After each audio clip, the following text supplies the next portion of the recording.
जय श्री कृष्णा दोस्तों, कल्कि भगवान की जय। धर्म संस्थापना के लिए भगवान विष्णु के दशावतार को पढ़ने और सुनने से क्या लाभ होता है, इसके बारे में श्री जयदेव जी भी इस प्रकार लिखते हैं। श्री जयदेव कवेरीद मुदित मुदारम श्रीनु सुखदम सुखदम भवसारम केशम धृत सरी धृतद सविधिरूप जय जगदीश हरे। अर्थात भगवान विष्णु के दशावतार स्तोत्र का पाठ करना शुभ और सुखदायक होता है। इसे पढ़ने या सुनने से प्रभु की कृपा प्राप्त होती है और भव सागर से उद्धार होता है। श्रीमद्भागवत गीता में भगवान श्री कृष्ण ने अर्जुन से कहा है, यदा यदा ही धर्मस्य ग्लानिर्भवति भारत अभ्युत्थानम धर्मस्य तदात्मानं सृजाम्यहम् परित्राणाय साधूनां विनाशाय च दुष्कृतां धर्म संस्थापनार्थाय संभवामि युगे युगे। श्लोक में स्पष्ट रूप से कहा गया है कि जब जब धर्म की हानि होती है तब तब मैं आता हूँ, जब जब अधर्म बढ़ता है तब तब मैं आता हूँ, सज्जनों की रक्षा के लिए मैं आता हूँ, दुष्टों का विनाश करने के लिए मैं आता हूँ, धर्म की संस्थापना के लिए मैं आता हूँ और युग युग में मानव रूप में जन्म लेता हूँ। गोस्वामी तुलसीदास जी ने अपने ग्रंथ रामचरितमानस में भी कहा है कि जब जब होई धर्म की हानि बाढ़ति असुर अधम अभिमानी तब तब धरि प्रभु विविध शरीरा हरहि दया निधि सज्जन पीरा। गोस्वामी तुलसीदास जी ने कहा है कि जब जब धर्म की हानि होती है, असुर दुराचारी लोगों का अधर्म अत्याचार दुराचार बढ़ जाता है, तब तब कृपा निधान भगवान विष्णु विभिन्न शरीर यानी अवतार धारण करते हैं। असुरों का संहार करके वे साधु संत मनुष्यों व देवताओं का उद्धार करते हैं। इस तरह भगवान विष्णु ने विभिन्न युग में विभिन्न अवतार लिए हैं। सत्य युग में भगवान नारायण ने 5 अवतार लिए, मत्स्य अवतार, कच्छप अर्थात कूर्म अवतार, बराह अर्थात शुकर अवतार, नरसिंह अवतार और वामन अवतार। वैसे ही त्रेता युग में भगवान नारायण ने 2 अवतार लिए, राम अवतार और परशुराम अवतार। फिर द्वापर युग में भगवान नारायण ने 2 अवतार लिए थे, कृष्ण अवतार और हलधर अर्थात बलराम अवतार। इस कलयुग में भगवान नारायण कुल 3 अवतार लेंगे ऐसा बताया गया है, लेकिन 10 अवतार में उनमें से 2 का ही वर्णन किया गया है। कवि जयदेव महाराज के गीत गोविंद तथा भागवत शास्त्र आदि अनेक ग्रंथों में प्रभु के 10 अवतार के विषय में वर्णन मिलता है। उन 10 अवतारों के बारे में इस वीडियो में हम देखेंगे। पहला है मत्स्य अवतार। श्रीमद्भागवत महापुराण में भगवान के मत्स्य अवतार के बारे में महर्षि वेद व्यास जी लिखते हैं, आसीद तीत कल्पान्ते ब्राह्मणो नैमित्तिको लयः समुद्रो पप्लुतात् अस्तत्र लोका भुरादयो नृप काले नागत निद्रस्य धातु शिष यो शोरबर्ली सुखतो निश्रितान् वेदात् हय ग्रीवोन्धन्ति केन्द हरत ज्ञात्वा तहदान वेन्द्रस्य हयग्रीवस्य चेष्टितम् दधार सफरी रूपम भगवान हरिश्वर अतीत प्रलयापाय उत्थिताय सवेधसे हत्वा सुरम हयग्रीवम वेदान प्रत्याहरम धरी। श्रीमद्भागवत महापुराण मत्स्यावतार कथा 8म स्कंध 24वां अध्याय। श्री जयदेव जी मत्स्य अवतार के बारे में अपने गीत गोविंद में लिखते हैं, प्रलय पयोधि जले धृत बानसी वेदम विहित बहित्र चरित्रम खेदम केशव धृत मीन शरीर जय जगदीश हरे। ये दोनों श्लोकों में यही उल्लेख मिलता है कि मत्स्य अवतार में प्रकट होकर प्रभु ने क्या किया था। भगवान विष्णु ने विनाशकारी प्रलय से मनु की नौका द्वारा मानव जाति की रक्षा की थी। उन्हीं के माध्यम से भगवान विष्णु ने धर्म संस्थापना का कार्य किया था। हयग्रीव नामक एक दानव ने वेदों को चुराया था और खुद को गहरे समुद्र के पानी में छिपा लिया था। भगवान विष्णु ने मत्स्य अवतार लिया, हयग्रीव को मारने के लिए उससे भयंकर युद्ध किया और वेदों का उद्धार कर उन्हें भगवान ब्रह्मा को लौटा दिया। भगवान विष्णु ने मत्स्य अवतार में 7 ऋषियों का भी उद्धार किया था। दूसरा है कच्छप या कूर्म अवतार। श्रीमद्भागवत महापुराण में महर्षि वेद व्यास ने कच्छप अवतार के बारे में लिखा है। पृष्ठे भ्राम्यद मंद मंदरगिरी क्रवाग्र कंड्यूना निद्रालो कमठाकृते भगवतः श्वासनीला पांतु वह यत संस्कार कलानुवर्तन वशाद बेलानिभेनायासाम जतायात मतंद्रितम जल निधेर निर्दयादपि विश्राम्यति। श्रीमद्भागवत महापुराण स्कंद 12 अध्याय 13। अर्थात कूर्म यानी कछुआ अवतार में भगवान विष्णु ने स्वयं को दूध के समुद्र के तल पर रखा और समुद्र मंथन के लिए अपनी पीठ को मंदराचल पर्वत का आधार या धूरी बना दिया। जब देवताओं को राक्षसों के हाथों अपने अधिकार खोने का भय होने लगा, तब भगवान विष्णु ने उन्हें सागर मंथन करने का सुझाव दिया ताकि वे उस अमृत की प्राप्ति कर सकें जो उन्हें शक्तिशाली और अमर बना देगा। समुद्र मंथन में दैत्यों की सहायता प्राप्त करने के लिए देवताओं ने दैत्यों के साथ समझौता किया और सभी वस्तुओं को प्राप्त करने के लिए उन्होंने मिलकर समुद्र मंथन किया। जयदेव जी ने अपने गीत गोविंद में कच्छप अवतार के बारे में लिखा है। क्षितिरति विपुल तड़े तव तिष्ठति पृष्ठे धरणी धरन किन चक्र गरिष्ठे केशव धृत कच्छप रूप जय जगदीश हरे। इसका अर्थ है कि जब पृथ्वी पर अंधेरा ही अंधेरा था, तब उजाला लाने के लिए भगवान विष्णु ने कच्छप अवतार लिया और पृथ्वी को अपनी पीठ पर उठाकर सूर्य के कक्ष पथ पर स्थापित किया। भगवान विष्णु का तीसरा अवतार हुआ बड़ा अवतार। श्रीमद्भागवत महापुराण में महर्षि वेद व्यास ने बड़ा अवतार के बारे में लिखा है।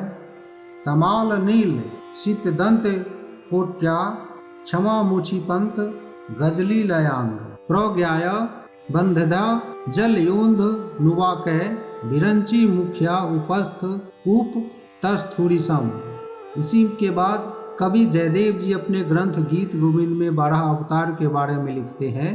बसती दसन शिखरे धरणी तब लगना ससिनी कलंक कलेव निमग्ना केशव धृत सूकर रूप जय जगदीश हरे। अर्थात हिरण्याक्ष नामक एक राक्षस पृथ्वी को समुद्र के नीचे घसीट ले गया।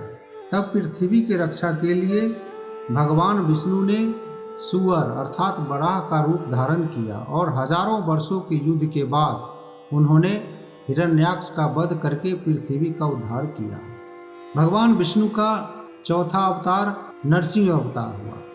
श्रीमद्भागवत महापुराण में महर्षि वेद व्यास ने नरसिंह अवतार के बारे में कहा है कि दिवि अस्पृश्यत काय मदिर्धपि बर ग्रीवोरुवक्ष स्थलम लु मध्यमम चंद्रा सुगौरे श्रद्धुरितम तद्वरुहर्ष विश्व राजु भाजी तद्रुहैर्वीर वरा भुजाधिक सतम नखा युद्धम विश्वक स्फुरतम ग्रहणातुरम हरिव्यर्लव यथांधन धखु कुलिसक्ष तत्वचम द्वार्यवर आपात्य ददार निलया नरखर याही गरुरु महाविषम। भागवत पुराण स्कंद 7 अध्याय 8 श्लोक 29। कवि जयदेव जी भी अपने गीत गोविंद में नरसिंह अवतार के बारे में लिखते हैं। तव कर कमल बड़े नख मदभुत श्रृंगम दलित हिरण्य कशिपूतनु भृंगम केशव धृत नर हरि रूप जय जगदीश हरे। अर्थात इस अवतार में भगवान विष्णु ने आधे नर और आधे सिंह के रूप में अपने भक्त प्रहलाद को उसके पिता अर्थात दानव राजा हिरण्यकशिपु के अत्याचारों से बचाया था। हिरण्यकशिपु को वरदान था कि वह न तो किसी नर या पशु द्वारा मारा जाए, न वायु जल या समुद्र में, न घर में, न बाहर, न दिन में न रात में, और न अस्त्र से या शस्त्र से मारा जाए। इस वरदान को पाकर वह अपने आप को अमर मान बैठा था। भगवान नरसिंह एक स्तंभ से बाहर आए, हिरण्यकशिपु को अपनी गोद में लिटाया और दरवाजे के प्रवेश द्वार पर अपने लंबे नाखूनों से उसका पेट चीर डाला। भगवान विष्णु का 5वां अवतार हुआ वामन अवतार। श्रीमद् भागवत महापुराण में महर्षि वेद व्यास ने कहा है, यत तद बप्रुभात विभूषणायुधैर् व्यक्तचिद व्यक्तं धारयन्धरी बभूव तेनैव स वामनो बटुः संपश्यर्ते दिव्ये गतिर्यथा नटः। श्रीमद्भागवत पुराण अष्टम स्कंद अष्टादशो अध्याय श्लोक 12। धातु कमंडलु जलम तदरु क्रमवत्स्य पादा बनेजन पवित्रतया नरेंद्र स्वर्धुन्य भुन्य वसी पतति निर्वाष्टि लोकत्रयम भगवतो विषदेव कृति। श्रीमद्भागवत महापुराण स्कंद 8 अध्याय 21। कवि जयदेव ने भी अपने गीत गोविंद में ऐसे ही प्रमाण देते हुए लिखा है। छल्यसी विक्रमणे बलि मदभूत बामन पद नख नीर जनित जन पावन केशव धृत बामन रूप जय जगदीश हरे। दोनों उल्लेखों का अर्थ यह है कि एक हाथ में जल का कमंडलू और दूसरे में एक छाता धारण करने वाले बौने के रूप में वामन अवतार इंद्र के साम्राज्य को उन्हें पुनः प्राप्त कराने के लिए लिया गया था। राजा बलि हिरण्यकशिपु का प्रपौत्र था। उसने अपनी तपस्या के बल पर तीनों लोकों पर अपना अधिकार स्थापित कर दिया। जब उसकी प्रतिष्ठा इंद्र पर भारी पड़ने लगी तब इंद्र ने अपना वर्चस्व स्थापित करने के लिए भगवान विष्णु से मदद मांगी। भगवान विष्णु ने एक बौने का रूप धारण कर राजा बलि से कहा कि वह उन्हें भूमि का एक टुकड़ा यानी बौने के 3 पग के बराबर प्रदान करे जिस पर वह ध्यान कर सके। जब बलि ने उनके अनुरोध को स्वीकार कर लिया तब भगवान विष्णु ने अपनी अलौकिक शक्तियों का उपयोग करते हुए पहले 2 पगों में पृथ्वी और स्वर्ग को नाप लिया और बलि को उसके राज्य से वंचित कर दिया। लेकिन राजा बलि ने अपनी उदारता दिखाई और भगवान से कहा कि वे अपना तीसरा पैर उसके सिर पर रखें। भगवान विष्णु बलि की उदारता देखकर प्रसन्न हुए और उन्होंने बलि को पाताल का राजा बना दिया। भगवान विष्णु का 6ठा अवतार हुआ परशुराम अवतार। श्रीमद्भागवत महापुराण में महर्षि वेद व्यास जी ने कहा है, अवतारे षोडशमे पश्यन् ब्रह्म द्रुहनिर्पान त्रिसप्तकृत्वः कृपितोनि क्षत्रा मकरोन् महीम् आस्तेन्ध द्यापि महेन्द्रादय न्यस्त दंडः प्रशांतधरी उपज्ञ मानचरित सिंध गंधर्व चारणः एवं भृगुषु विश्वात्मा भगवान हरिरीश्वर अवतीर्ज परम भारम भूबोन्धहन बहुशो निरपान। कवि जयदेव जी अपने ग्रंथ गीत गोविंद में लिखते हैं कि क्षत्रिय रुधिरमय जगद पगत पापम अस्त्रपयसी शमित भवतापम जय जगदीश हरे। केशव धृत भृगुपति रूप जय जगदीश हरे। दोनों श्लोकों में किए गए उल्लेखों का अर्थ है कि भगवान विष्णु ने त्रेता युग में परशुराम अर्थात भृगुपति के रूप में अवतार लिया था। परशुराम दाहिने हाथ में एक कुल्हाड़ी के साथ उनके स्वरूप का वर्णन किया गया है। भगवान विष्णु के 6ठे अवतार हैं। इस अवतार के समय महाप्रभु परशुराम ने क्षत्रियों के रक्त रूपी जल से जगत के ताप और पापों को शांत किया। कहा जाता है कि उन्होंने अपने पिता के निधन पर क्रोधित होकर 21 बार क्षत्रियों का नाश कर पृथ्वी को क्षत्रिय विहीन कर डाला था। भगवान विष्णु का परम मनोहारी अवतार हुआ राम अवतार। श्रीमद्भागवत महापुराण में महर्षि वेद व्यास ने लिखा है, ततः प्रजग्मुः प्रशमं मरुद्गना दिशः प्रसेहुर्विमल नव ओन्ध भवत मही चकंपे न च मारुतो भवः स्थर प्रभश्चप्या भवत दिवाकरः। रामायणम युद्धकांडम सर्ग 111। इसी प्रकार अध्यात्म रामायण में राम अवतार के बारे में जो लिखा है, एवं अस्तु तस्तु देवेशो विष्णु अस्ति दश पुंगवः पितामह पुरोगांस्तान सर्वलोकनम अस्कृतः अब्रवीत श्रीदशान सर्वान समेतान धर्म संहितान सुपुत्रोपत्रम सामत्यम समन्ति ज्ञाति बांधवम हत्वा कुरुन्दुराधर्ष देवर्षीणाम भयावहम 10 वर्ष सहर्षानि 10 वर्ष शतानि च वत्स्यामि मानुषे लोके पलायन पृथिवी मीमाम रावणेन हत्यम स्थानम अस्काकम तेजसा सह त्वयाद्य निहतो दुष्टः पुनः प्राप्तम पदम स्वकम। कवि जयदेव जी ने भी अपने गीत गोविंद में राम अवतार को स्थान देते हुए लिखा है, बितेरसि दिक्षु रणे दिक्पति कमनीयम दशमुख मौली बलीन रमणीयम केशव धृत रघुपति वेश जय जगदीश हरे। इन दोनों श्लोकों में भगवान राम विष्णु के 7वें अवतार हैं।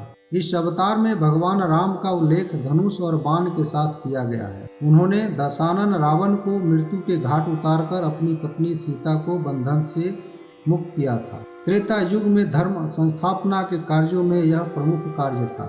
इस कार्य में उनकी सहायता लक्ष्मण और भगवान हनुमान जी ने की थी। इस कहानी का वर्णन महान महाकाव्य रामायण में किया गया है। श्री राम का जीवन नैतिक उत्कृष्टता और विवाह की स्थिरता का बड़ा उदाहरण है। वे दुनिया के बेहतरीन राजा थे। प्रजा पालन में उनसे श्रेष्ठ शायद कोई नहीं था। वे एक प्रबल प्रतापी योद्धा और वीर थे। उनके नाम मात्र से ही असुर दुराचारी कांपते थे। उनका आदर्श आचार ऐसा था कि धरती पर उनके राज्य को आदर्श राज्य माना जाता था। इसलिए आज तक हम आदर्श राज्य को राम राज्य कहते हैं। भगवान विष्णु का 8वां अवतार हुआ बलराम अवतार, हलधर अवतार। श्रीमद् भागवत महापुराण में महर्षि वेद व्यास ने बलराम अवतार के बारे में लिखा है, स आजुहाव यमुनाम जल क्रीडार्थमीश्वर निजम वाक्यमना धृत्य मभ रत्यपगाम बलम अनागताम फलाग्रेन कुपितो विचिकर्षः पापे त्वं माम वज्ञायम यन्नायासि मयांधभूता निश्चये त्वाम लंगलाग्रेन सतधा काम चारिणीम एवं निर्भिषिता यमुना यदुनंदनम उवाच चकिता वाचम पतिता पादयोर्नृपः। श्रीमद् भागवत पुराणम स्कंध 10 उत्तरार्ध अध्याय 65। इसके अलावा कवि जयदेव ने अपने ग्रंथ गीत गोविंद में हलधर अवतार के बारे में वर्णन किया है। बहसी बपुसी विशदे वसनम जलदाभम हलहति भीति मिलित यमुनाभम केशव धृत हलधर रूप जय जगदीश हरे। इन दोनों श्लोकों में बताया गया है कि जब द्वापर युग में प्रभु बलराम जी अपने गोपियों के साथ यमुना के किनारे लीला कर रहे थे और जब वे सभी यमुना नदी में स्नान करने के लिए गए थे, तब यमुना ने अपने घमंड में उन्हें स्नान नहीं करने दिया था। उस समय प्रभु बलराम ने अपने हल से मिट्टी को चीरकर यमुना नदी की दिशा बदल दी और उनका घमंड तोड़ दिया। भगवान विष्णु का 9वां अवतार बुद्ध अवतार माना गया है। श्रीमद् भागवत महापुराण में महर्षि वेद व्यास जी बुद्ध अवतार के बारे में लिखते हैं, ततः कलय संप्रवृत्ते समोहाय सूर्दीक्षाम बुद्धो नामराजन सुतः किंकटेषु भविष्यति। भागवत स्कंद 1 अध्याय 6 श्लोक 19 से 29। आगे कवि जयदेव जी ने अपने ग्रंथ गीत गोविंद में बुद्ध अवतार के बारे में लिखा है, निंदसी यज्ञ विरोधर श्रुति जातम सदय हृदय दर्शित पशुदघातम केशव धृत बुद्ध शरीर जय जगदीश हरे। भगवान बुद्ध के बारे में कहा गया है कि वे भगवान विष्णु के 9वें अवतार हैं। कलयुग में देव द्वेषियों को मोहित करने के लिए उड़ीसा के किंकट नगर में अजन के पुत्र के रूप में उन्होंने जन्म लिया था, जबकि आवश्यक प्रमाण के बिना उन्हें नेपाल में जन्म लिया बताया जाता है। आधुनिक मान्यता के अनुसार गौतम बुद्ध ही बुद्ध अवतार हैं। कलयुग के अंत से कुछ वर्ष पहले पशु बलि की प्रथा को हटाकर धर्म संस्थापना का कार्य किया था। भगवान विष्णु का 10वां अवतार कल्कि अवतार है, जो होने वाला है।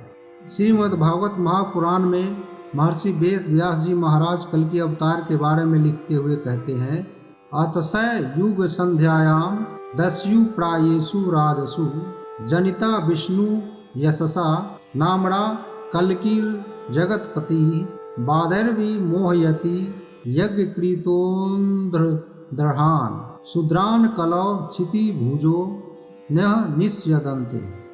श्रीमद्भागवत प्रथम स्कंद 3 अध्याय श्लोक 25।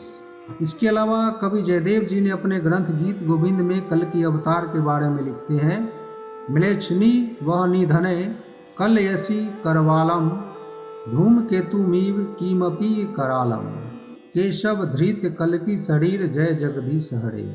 भगवान विष्णु के द्वारा धारण किए गए दशावतार में केवल कल्कि अवतार ही बाकी था।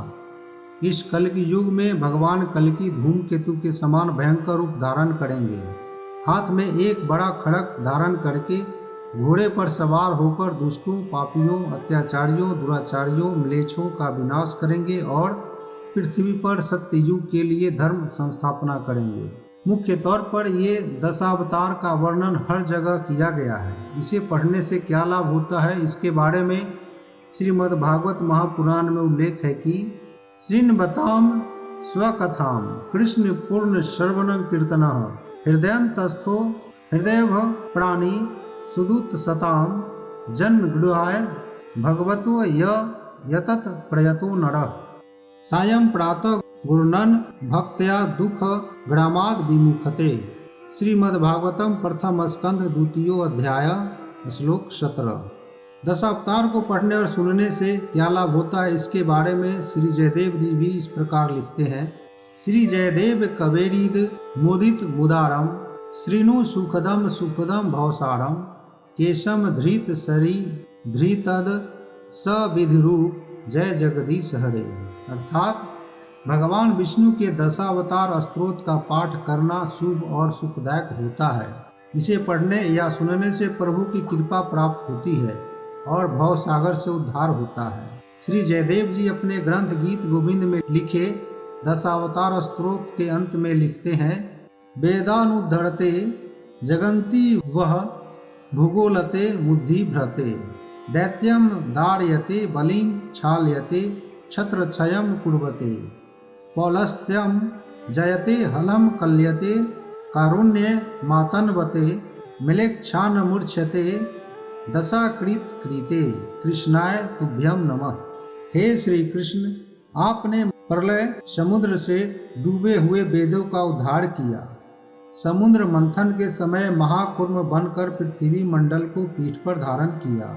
महाबराह के रूप में कारणार्णव में डूबी पृथ्वी का उद्धार किया। नृसिंह के रूप में हिरण्यकशिपु को विदीर्ण किया। वामन के रूप में राजा बलि को छला। परशुराम के रूप में क्षत्रिय जाति का संहार किया। श्री राम के रूप में महाबली रावण पर विजय प्राप्त की। श्री बलराम के रूप में हल को शस्त्र रूप में धारण किया। भगवान बुद्ध के रूप में करुणा का विस्तार किया तथा कल्कि के रूप में आप म्लेच्छों को मूर्छित करेंगे। इस प्रकार दशावतार के रूप में प्रकटित महाप्रभु श्री कृष्ण जी आपके चरणों की मैं वंदना करता हूँ। भविष्यमालिका ग्रंथों के रचयिता महापुरुष अच्युतानंद जी अपने ग्रंथ अष्टगुज्जरी में लिखते हैं, भाव विनोदिया ठाकुर भक्त बत्सल हरि भक्त नक पाई कलेवर दस मूर्ति धरी। अर्थात भगवान विष्णु भक्त वत्सल हैं, भाव के भगवान हैं, भक्तों के भाव को समझते हैं। युग युग में भक्तों के कल्याण हेतु ही 10 अवतार धारण करते हैं। भगवान विष्णु की जय। जय श्री कृष्ण। कल्कि भगवान की जय। अच्युतानंद महाराज की जय।